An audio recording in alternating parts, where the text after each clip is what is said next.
네, 요즘 주가 조작 뉴스 부쩍 많아졌죠. 김건희 특검팀이 주가 조작 혐의로 발부한 삼부토건 이일준 회장과 이은근 전 대표 구속영장도 발부됐습니다. 특검이 아니더라도 엔터테인먼트계 우상인 방시혁 하이브 의장이 증시 사기 혐의로 검찰에 고발됐고 메리츠화재 전현직 임원도 내부 거래 혐의로 고발됐습니다. 검찰은 금융당국과 손잡고 합동 태스크포스를 출범시켰습니다. 주가 조작 실태, 강화된 처벌, 그리고 증시에 미치는 영향 두 분과 얘기 나눠보겠습니다. 이준서 동국대 경영학과 교수, 송재경 디멘전 투자자문 투자부문 대표 나오셨습니다. 어서 오십시오. 네, 반갑습니다. 안녕하세요. 정말 주가 조작 관련 뉴스가 많습니다. 특검팀 뉴스가 아니더라도 벌써 유명한 방시혁 의장, 메리츠화재 전현직 임원 검찰에 자본시장 교란 혐의로 고발됐습니다. 자, 대통령이 주가 조작 폐가 망신을 얘기해줬는데 정말 불공정거래 근절에 대한 투자자들의 기대감이 굉장히 높습니다. 그만큼 증시에서 불공정거래가 그동안 판을 쳤다. 이렇게 봐야 할 텐데 어떤 일이 벌어지고 있었는지 대표적인 케이스는 어떤 게 있는지 두 분에게 한번 물어보겠습니다. 불공정거래, 주가 조작, 본인들이 생각하는 대표적인 케이스 좀 말씀해 주시겠습니까? 네, 일단 뭐 자본시장법에서 규정하고 있는 불공정거래는 이제 크게 세 가지가 네. 있습니다. 그래서 미공개 정보를 이용한다거나 시세 조종을 한다거나 네. 부정거래를 한다거나. 예. 그런데 미공개 정보를 이용한다는 거는 아직 공개되지 않은 정보를 이용을 해서 매매를 한다거나 그 정보를 타인에게 전달하는 것도 위반 행위로 적시가 되는 거고요. 예. 그다음 시세 조정은 소위 말해서 이제 짜고 치는 고스톱이죠. 그래서 미리 사전에 공모를 해서 허위 주문을 하고 호가를 해서 그 매매를 뭐 성황인 것처럼 해서 이제 예. 주가를 올리는 예. 그런 게 이제 시세 조정이고요. 부정거래는 이제 풍문 유포를 한다거나 아니면 이제 주요 정보를 이제 부실하게 공시를 해서 이익을 취하는 것을 우리 부정거래라고 합니다. 그래서 최근에 가장 대표적인 거는 주식 리딩방 같은 경우에 주식 리딩방. 예, 미리 주식을 매입을 해놓고 예. 야 무슨 뭐 그냥 호재성 정보, 거짓 호재성 정보를 그 리딩방에서 내놓은 다음에 매도를 해서 선행 매매 뭐 이런 형식으로. 그렇죠. 그래서 수익을 추구하는 그런 거 이렇게 크게 이제 세 가지로 이제 우리가 이야기를 하고 있고요. 네. 그래서 과거에는 이제 미공개 정보 이용이 좀 많았다고 한다면 최근에는 그 부정거래가 적발되는 것이 지금 다수로 조사되고 있습니다. 그러네요. 미공개 정보, 시세 조종, 부정거래 여러 가지 사례들이 지금 많이 나오고 있는데 이런 케이스가 지금 문제가 되고 있는 하이브의 방시혁 의장 건이 하나가 있고요. 또 메리츠 화재 전현직 임원 건이 있어요. 금융위원회가 검찰에 고발했는데 이 두 건의 법 위반 혐의는 송재경 대표님 어떤 케이스입니까? 이건 예, 이게 상당히 옛날 얘기, 어찌 보면 꽤 지난 얘기입니다. 첫 번째로 이제 하나는 말씀 주신 대로 방시혁 하이브 의장 건은 2020년, 이 사건 발생은 2019년으로 더 거슬러 가죠. 그러니까 꽤 지났는데 사실은 작년부터 이제 본격적으로 의혹 내지는 무슨 불만 뭐 이런 것들이 기사화되면서 작년부터 뒤늦게 좀 드러났네요. 문제가 되기 시작했는데요. 이제 말씀 주신 대로 그거는 사실은 꼭 현 정부가 아니라도 전 정부에서도 불공정 거래와 관련돼서 금감원장, 당시의 금감원장이 이것을 꼭 근절해야 된다. 꼭 불법 공매도 포함해서 이런 건 열심히 고쳐야지 우리나라 주식시장이 된다. 이거 밸류업하고 다 연결해갖고 사실은 진행이 됐던 걸로 저는 이해를 하고 있습니다. 근데 먼저 말씀 주신 대로 방시혁 의장 건을 거슬러 올라가면 한 세 가지 큰 혐의로 이제 구분해 볼 수 있을 것 같아요. 첫 번째는 사기적 부정거래 혐의 이제 이렇게 되는데 무슨 말이냐면 2019년대 1차 자기네들한테 돈을 빌려줬던 벤처캐피탈이나 이런 데 그 주주들을 사기성으로 소위 이제 거짓말을 해갖고 우리는 당분간 소위 말하는 상장할 가능성이 없으니 상장할 계획이 없으니까. 내가 이거 좋은 값에 지금 누구한테 팔게 해줄 테니까 팔아라. 그래서 소위 말해 엑짓 하셔라. 소위 이제 빠져나가라. 이제 이거를 얘기를 한 직후에 2019년 이것이 10월경에 있었다고 합니다.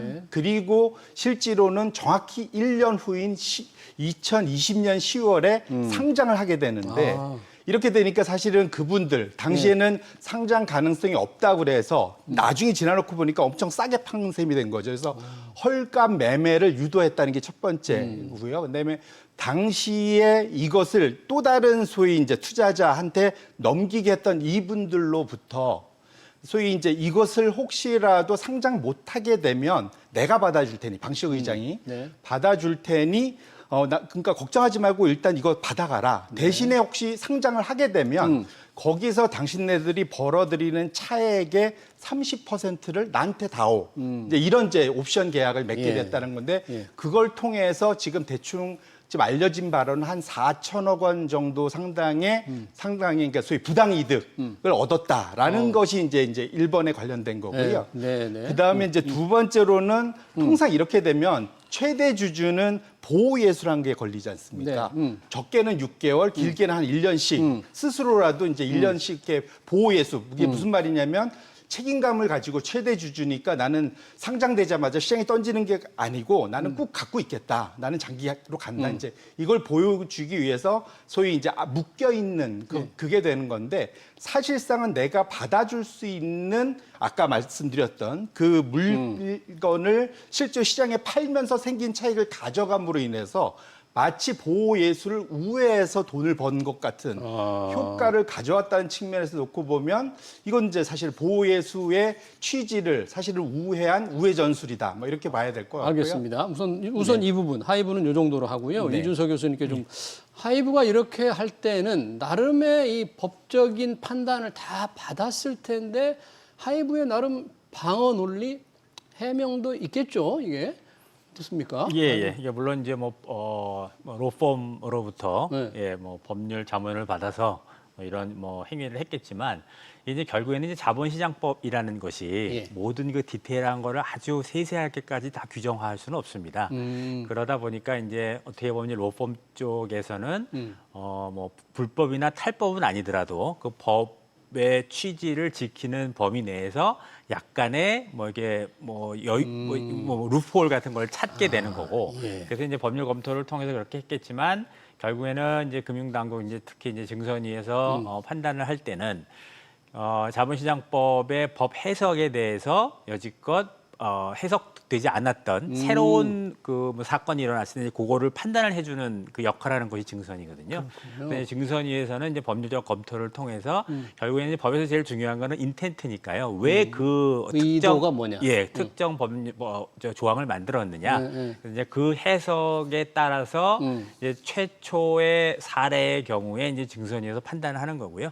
그래서 이제 그 판단 결과 고의성이 있었다. 그리고 이제 사회적인 굉장히 큰 무리를 일으켰다. 해서 이제 검찰 고발까지 이어진 것이 아닌가라는 판단입니다. 메리츠 화재는 전 사장 임원들까지 지금 검찰에 고발됐는데 짧게 메리츠 화재 건은 어떤 거예요? 그러니까 메리츠 화재 건은 이제 자본시장법 174조 위반입니다. 예. 그래서 174조는 아까 말씀드린 세 가지 불공정 거래 중에서 이제 미공개 정보 이용에 대한 그 금지를 위반한 겁니다. 그래서 아시는 바와 같이 이제 메리츠 금융지주가 메리츠 화재하고 메리츠 증권을 자회사하면서 합병을 했는데 그 사장하고 그 임원분이 그 합병 공시 전에 주식을 매입을 하고 주가가 올라간 다음에 합병 후에 팔아서 미공개 정보 이용 행위 금지 위반으로 내부에서 정보를 미리 알았다 이거죠. 그렇죠. 예, 당연히 본인들은 이제 몰랐다고 몰랐다고 했겠지만 당연히 하겠죠. 이제 이게 전후 사정을 보고 증거를 보면 네. 당연히 그래서 이제 검찰 고발로 된 걸로 이해를 하고 있습니다. 예. 검찰 고발이라는 게 자본시장법으로 개인에게 내릴 수 있는 최고 수위라는데 이재명 대통령의 주가 조작, 패가 망신 이후에 혹시 이 수위가 높아진 걸까요? 금융위원회에서 검찰 고발을 하게 된 이유가 이 정부의 어떤 대통령의 그런 경고 때문일까요? 말씀 주신 대로 이제 해석 아까 교수님께서 이제 말씀 주신 대로 이제 해석을 이전에는 안 하다가 이제는 적극적으로 해석을 하게 됐다면 수위라고 표현할 수 있을지 모르지만 할 수 있는 최고로 이제 검찰로 이제 이송을 송치한 거지 않습니까? 고발해버린 거죠. 그렇게 놓고 본다면 이제 소위 적극적 해석을 통해 갖고 소위 이제 투자자 보호, 그 다음에 시장 교란을 좀 고치겠다, 이런 의지를 보였다는 측면에서 놓고 보면 조금 더 이전보다 수위가 높아졌다라고 볼 수도 있는 이제 그런 대응이다 이렇게 볼 수도 있을 것 같습니다. 기본적으로 이제 양정 기준이 존재를 합니다. 그래서 양정 기준? 불법 불공정 거래에 대해서는 이제 행위 동기하고 그 다음에 결과에서 이제 동기는 고의냐 중과실이냐 과실이냐 그리고 예. 이제 결과로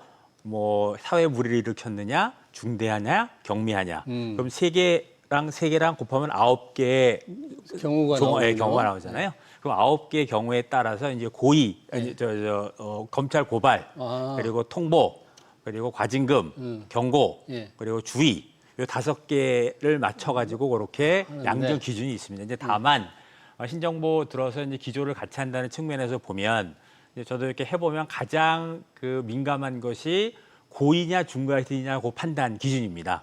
고의냐 중과실이냐에 따라서 이제 검찰 고발이 되기도 하고 과징금으로 떨어질 수도 있기 때문에 네. 그 판단이 제일 그 미묘한 거고 예. 그래서 신정부 들어서 기조를 같이 한다는 측면에서 보면 그 고의와 중과실의 판단에 있어서 조금 더 심도 있는 검토를 하지 않았느냐, 좀 안 적극적으로 했겠느냐라는- 해석했을 수 있다 이런 건가요? 그럴 수도 있겠죠. 근데 이제 아무튼 양정 기준은 존재하는 거니까요. 예, 네, 예. 그러네요.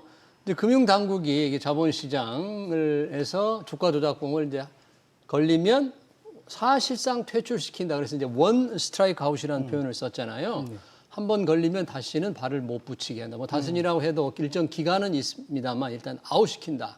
이 요건이 그렇게 해당이 됩니까? 원 스트라이크 아웃 1호가 누가 될까? 어떤 기업이 될까 했는데 이게 사실 말씀 주신 대로 원 스트라이크 아웃의 그 소위 세부 뭐 예를 들면은 자본시장에서 퇴출되는 기간도 뭐 5년이냐 10년이나 얘기가 조금 왔다 갔다 하는 것 같아요. 이제 그런 걸 놓고 봤을 때는 아직 완전히 확정되지 않은 제도로 첫 번째 사례로 이것을 적용하는지 여부는 좀 불투명할 것 같습니다.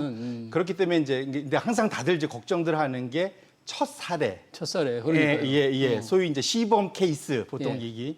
그게 될 건가에 대해서 걱정들을 많이 할 텐데 적어도 뭐 제가 그냥 생각하는 상식으로는 아마도 이번 사례를 통해서 미비한 법의 취지나 이런 것들의 부족한 소위 회색 지대를 뭔가 그 보완할 수 있는 법 뭐 개정 뭐 이런 것들은 같이 할지언정 이번에다가 이것을 특히 방시혁 의장건에 대해서 이것을 첫 케이스로 적용할 수 있을까에 대해서는 네. 다소 좀 불투명하지 않을까 이렇게 생각합니다. 지금 아까 말씀하신 대로 이게 방시혁 의장이 일어난 일, 네.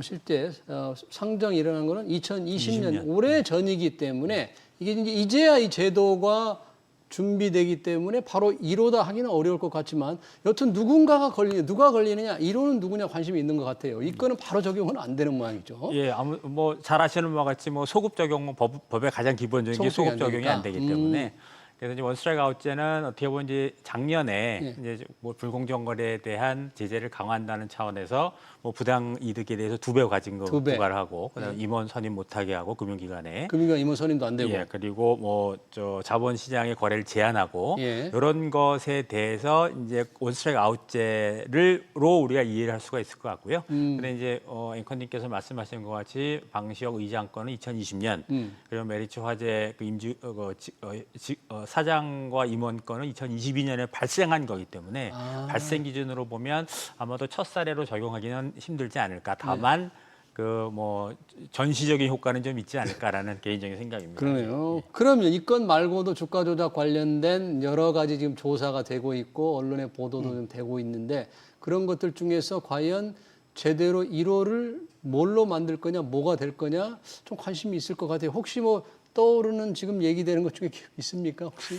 근데 뭐 이후에 다시 말씀을 드리겠지만 이 불공정 거래에 대한 최종 검찰 고발까지 이어지는 시간이 너무 한참 걸리기 때문에 아마도 1호가 뭐가 될 건지에 대해서는 현재 회자되고 있는 사건보다는 향후에 나올 그런 사건이 되지 않을까라는 생각입니다. 조사해서 실제 검찰 까지 할 때 고발하는데 너무 시간이 오래 걸리기 걸리니까. 때문에요. 예, 예. 이번에 이제 그런 기간도 좀 단축시켜 보겠다는데 그런 차원에서 금융당국이 금융위원회, 금융감독원 그리고 한국거래소가 합동 대응단을 출범시키기로 했습니다. 또 검찰도 이 뭔가 TF를 금융당국과 만든다 이러는데 어떻게 보십니까? 이 합동 대응단의 역할, 기대 이런 건 어떻게 보세요? 말씀 주신 대로 그 이재명 대통령이 그 첫 취임 후에 제일 먼저 방문한 기관이 한국거래소였지 않습니까? 네.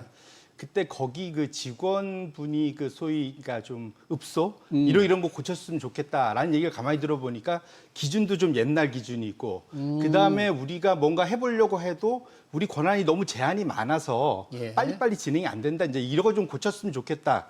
그 결과물이 말씀 주신 이제 합동 소위 대응단의 네. 출범인 것 같습니다. 그래서 가만 보니까 일단 거래소는 주로 심리 이거 좀 문제가 있는 것 같아라는 이제 거의 그것만 이제 할 수 있는 거고 이걸 또 이제 금감원이나 금감위에다 넘겨서 조사를 하는데 문제는 또 조사도 임의 조사 그러니까 형식 그러니까 물어봐서 당신 조사해도 돼요?라고 예. 이제 질문을 해야 되는 거지 강제 조사는 또 안 되는 게 있고 또 그 다음에 또 저 넘어가서는 예. 또 이제 그 여러 가지 중에 또 문제가 뭐냐면 그러니까 거래소가 또 조사할 수 있는 것도 증권 계좌만 할 수 있는데 대부분 또 이 은행 계좌 여러 개라 엮여 있거나 이런 그 다양하게 소위 말하는 세력이 있을 경우 그 세력을 전체적으로 볼 수 있는 그림을 거래소 혼자 하거나 금감원 혼자 할 수가 없는 것들. 예. 그러니까 결국 이것이 말씀 주신 대로 거래소, 금감원, 금감위, 심지어는 검찰까지 이 세 군데가 동시에 대응을 하면 상당히 이걸 서로 떠넘기면서 상당히 늦어졌던 것들이 일시에 해결될 수만 있다면 상당히 빠르게 아까 말씀 주신 대로 파악하고 처벌까지 가는데 시간이 오래 걸렸던 것을 예. 확 좁힐 수 있는, 줄일 수 있는 그런 측면에서는 기대를 해볼 수 있지 않을까 생각을 합니다. 기관마다 지금은 권한이 다 나눠져 있고 일부만 할 수 있기 때문에 종합적인 대응이 좀 어려웠다. 그래서 주가 조작 긴급하게 들어가고 속도를 빨리 내야 되는데 잘 안 됐는데 이제 합동대응단이 역할을 할 텐데 뭐 여기서 유튜브, 종토방 뭐 이런 데도 이제 감시 대상이 되는 겁니까? 이거 어떻게 운영이 되는 겁니까 이제? 예, 이제 이번 그 합동대응단에서 가장 이제 주목을 해야 될 네. 점이 그러니까 뭐 그동안 오래 걸렸던 그동안에 이제 불공정 거래는 거래소에서 이상 거래를 인지를 하고 시장감시위원회에서요. 그다음에 이제 감독원에서 뭐 검사 조사를 하고 예. 그리고 이제 금융위에서 심의 의결을 한 후에 이제 검찰로 넘어가는 대개 한 1년 반 정도 거리를 그게 이제 너무 기관마다 뭐 이해관계도 다르고 그래서 좀 단축하자. 그래서 한 테이블에다 놓고 합동 대응단을 만들자라는 취지에서 시작을 했던 거고요. 그래서 이제 가장 주목할 사항은 제가 볼 때는 초등 대응이 굉장히 강화가 됐다. 초동 대응. 네, 라고 이제 얘기를 할 수가 있겠습니다. 그래서 기존에는 이제 계좌 기반으로 시장감시위원회에서 조사를 하다가 감리를 하다가 이게 이제 개인 기반으로 바뀌었습니다. 그래서 이제 계좌하면 아무래도 고구마 넝쿨처럼 연결고리를 찾기가 굉장히 많거든요. 연결된 곳이. 근데 계좌 기반으로 놓고 보면은 연결고리 찾기가 쉽지가 않습니다. 근데 이번에 이걸 개인 기반으로 바꿨고 더구나 이제 AI를 뭐 활용한다라고 해서 그래서 이제 그런 초기 적발의 가능성을 굉장히 높였다는 것이 굉장히 큰 시사점이다라고 할 수가 있겠고요. 네. 연장선상에서 그 리딩방이라든가 유튜브도 예. 결국에는 그 초기 적발의 그 유효성을 굉장히 증진시킬 수 있는 굉장히 좋은 방안 중에 하나다. 그래서 유튜브와 그런 그 뭐 리딩방도 조사를 하겠다라는 그런 측면인 것 같습니다. 그러네요. 근데 이제 효과 면에서는 뭐 조금 제한적 수가 있다라고 이제 보는 게 아까 우리 송 대표님도 말씀하신 것처럼 어디까지 조사가 가능할 것이냐 강제 조사가 강제 조사 이제 강제 조사라는 것이 이제 뭐 여러 가지가 있는데 지금 현재로는 감독원은 지금 민간 기구이기 때문에 임의 조사까지는 못 합니다. 그래서 이제 금융위가 할 수 있는 강제 조사권을 가지고 와서 합동 대응단에서 조사를 하겠다는 건데 그 금융위에서 할 수 있는 것도 예를 들어서 통신 기록이라든가 신체 구속이라든가 그리고 무슨 뭐 주거 뭐 가택 수색이라든가 이런 건 못 하게 돼 있거든요. 그러니까 이 통신 기록 조회 권한이 꽤 중요한데 이게 좀 없어서 뭔가 완결성이 떨어진다.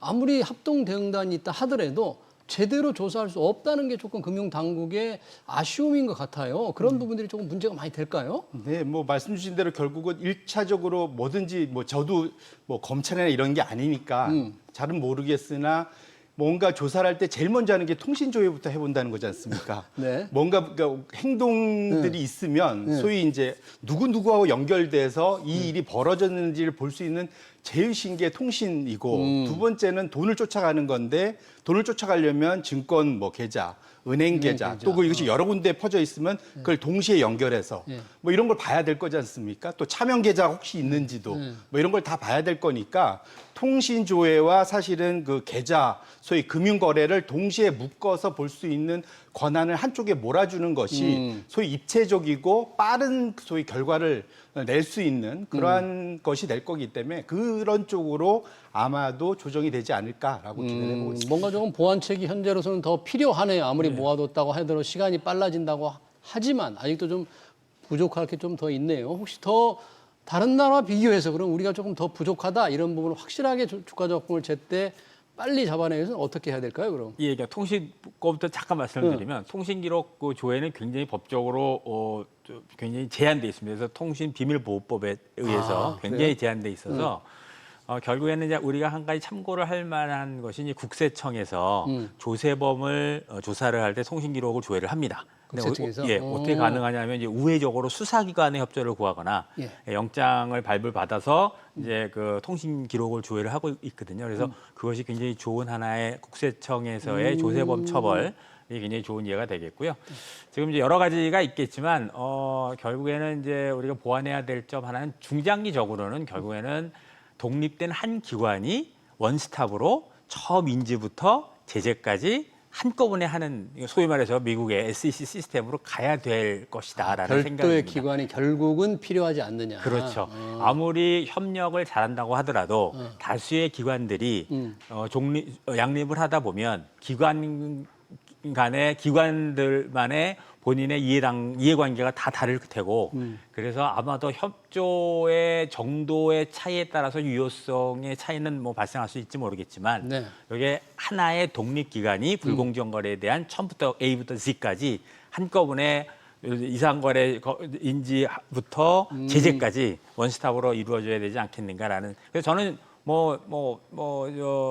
처음부터 제가 한국판 SEC를 주장하던 사람 중에 한 사람이었는데요. 그래서 이제 결국에는 뭐 중장기적으로는 우리나라도 SEC와 같은 그런 독립된 불공정 거래를 조사하는 그런 기관이 필요하지 않을까라는 생각입니다. 그럼 이번에 만들어지는 합동 대응단을 상설기구로 하면서 거기에 또 다른 권한을 더 부여해서 아예 독립기구로 만들면 뭐 SEC 같은 그런 역할을 좀 할 수 있는 겁니까? 그렇죠. 이제 불공정 거래 플러스 지금 증선위가 하고 있는 회계 부정에 관련된 뭐 감리위 건, 그다음에 이제 그 금융기관이 그 잘못한 영업 행위에 대한 제재, 소위 말해서 제재심이라고 하거든요. 감리위 제재심, 그다음에 자조심 세 개를 증선위가 하고 있는데 SEC가 지금 그 세 가지 업무를 하고 있습니다. 회계 부정, 그다음에 불공정 거래, 그리고 금융기관에 대한 부정행위. 요 세 개를 독립기관화하는 것이 제가 볼 때는 뭐 굉장히 중요한 일이 아닌가라는 생각입니다. 왜냐하면 이재명 정부 들어서 이 금융감독 체계를 바꾼다는 대선 전엔 얘기가 있었는데 별 진전이 없어요. 그러니까 만약에 구상을 한다면 이런 문제까지 이 한국판 SEC를 만드는 문제까지 종합적으로 검토를 해서 좀 시간을 가지고 짜임새 있게 만들면 어떨까 하는 생각도 듭니다. 예, 맞습니다. 감독 체계를 바꾼다고 하는데 아직 뚜렷한 아이디어가 없거든요. 감독 체계 바꿔야 된다 이런 얘기만 하고 있으니까요. 여튼 자본시장 뭔가 질서를 바로잡겠다는 것은 여기에 많이 당한 분들 외에도 일반 투자자들도 환영하는 겁니다. 미국이 주가 조작범에 대해서 법적 제재가 아주 강한데 이런 영향이 지금 이런 정책들이 우리 시장을 떠받치는 큰 원동력이 지금 되고 있는 거잖아요. 맞습니다. 정책적인 주주 친화적인 여러 가지 뭐 상법 개정안이라든지 이런 게 좀 어느 정도 시장의 훈풍으로 얼마나 조금 더 영향을 줄까요, 이게? 기본적으로는 한국 시장을 바라볼 때 특히 외국인들이 뭐 국내도 마찬가지지만 외국인들이 바라볼 때 한국 시장은 글로벌 경기에 의해서 잠깐 투자하는 시장이었거든요.